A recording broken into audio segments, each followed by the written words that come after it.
I handle my business. And you? You're just two boys in expensive suits, with nothing in your heads but air and vanity. She turned to Sienna.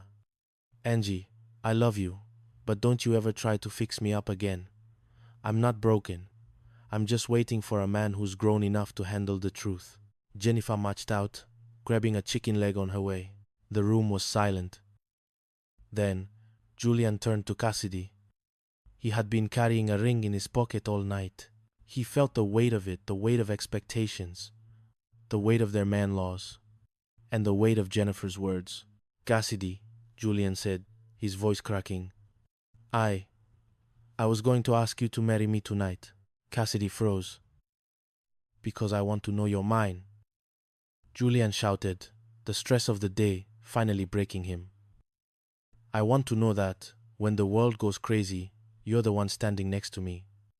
But you're scared. You're terrified of a commitment.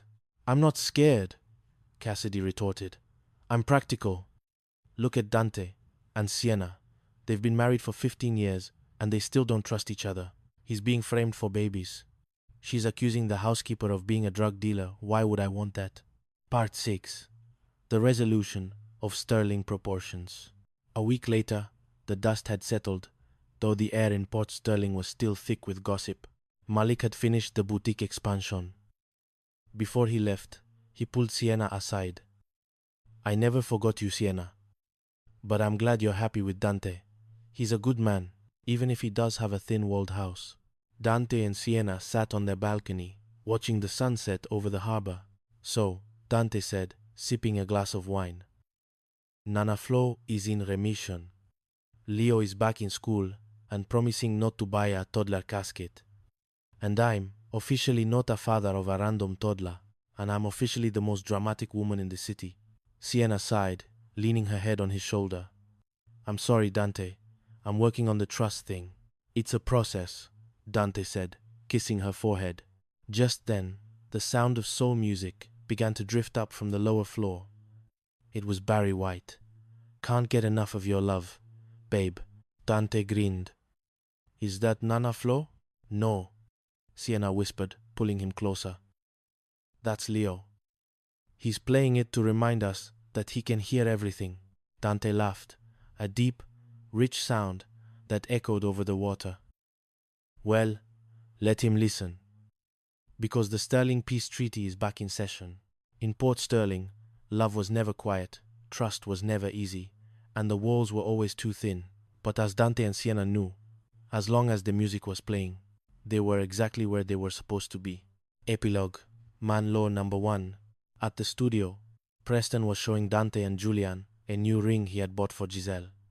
It was a diamond the size of a grape. No prenup, Preston bragged. Because true love doesn't need a safety net. Dante and Julian looked at each other. They thought of the Serena scandal, the Malibu Sienna secret, and Nana Flo's hidden strength. Preston, Dante said, patting his boss on the back. You're a brave man. A brave, soon-to-be broke man, Julian whispered. And as the cameras rolled for another broadcast, the men of Port Sterling reminded themselves of the most important law of all. Never, ever mention the time of the month, and always keep the Barry White handy. The Chaos of Aurelia Heights, a novel of love, laundry, and low-bearing walls. Chapter 1. The Thin Walls of Suburbia. Aurelia Heights was the kind of neighborhood where the lawns were manicured to within a millimeter of their lives, and the secrets were buried just beneath the recycled mulch. In the center of this suburban paradise sat the Sterling residence, a sprawling, glass-fronted manor that looked like it belonged in an architecture magazine, but felt like a pressure cooker. 16-year-old Leo Sterling sat at the breakfast bar, poking at a stack of artisanal waffles that were rapidly losing their structural integrity. He wasn't looking at his food, he was looking at the ceiling. Or rather, listening to it. I didn't want to hear it, Leo muttered to himself, but I kinda wanted to hear it. Across from him, Granny Ruth, the family's resident truth-teller and professional eye-roller, adjusted her spectacles. You shouldn't have been listening, boy. Eavesdropping is a sin. Right up there with wearing socks with sandals. I was trying not to, Leo defended, waving a fork. but I know the signs. If I hear the smooth baritone of Solomon's soul, the guy with the voice so deep it makes the floorboards vibrate, then I know they're gonna come down smiling and happy, singing Luvia, baby, like they're in a 70s music video. Who is Solomon's soul? Granny Ruth asked, though she knew damn well. You know, that old dude with the D voice. The one that sounds like a chocolate fountain, if it could talk. Leo did a terrible impression of a bass singer. I love you, baby. Babe, babe. Granny Ruth snorted. Well, you better finish those waffles. Your father's coming down, and he ain't singing. He looks like he's about to file a lawsuit against the concept of happiness. Max Sterling, a former all-star quarterback turned sports broadcaster, entered the kitchen with the grace of a wounded bear. He was tall, built like a fortress, and currently radiating enough stress to power a small city. How was your night, Dad? Leo asked tentatively. Good, Max grunted, heading straight for the espresso machine. Ready for your big test? Yeah, sure. Where's Mom?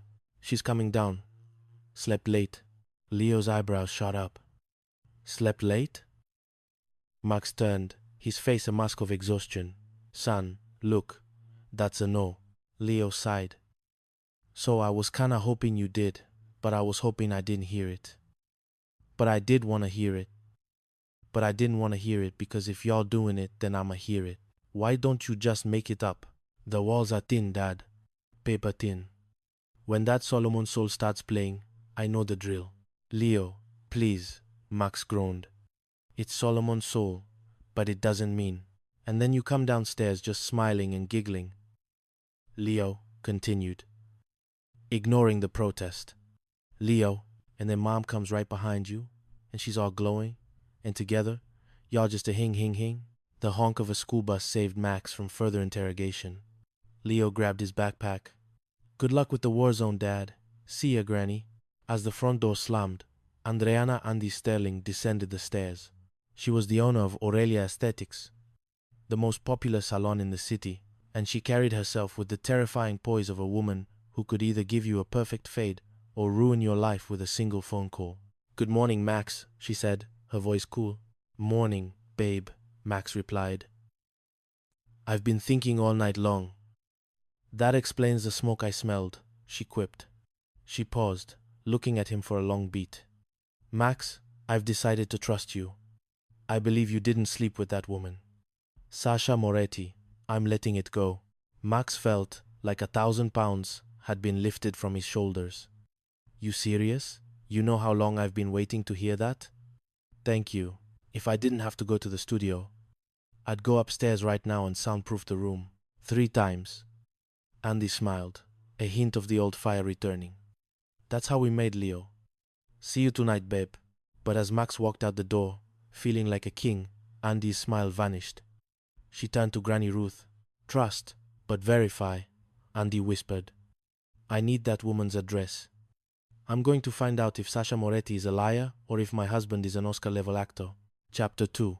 The Expansion and the X-Flame. The Aurelia Aesthetics Salon was in the midst of a chaotic renovation.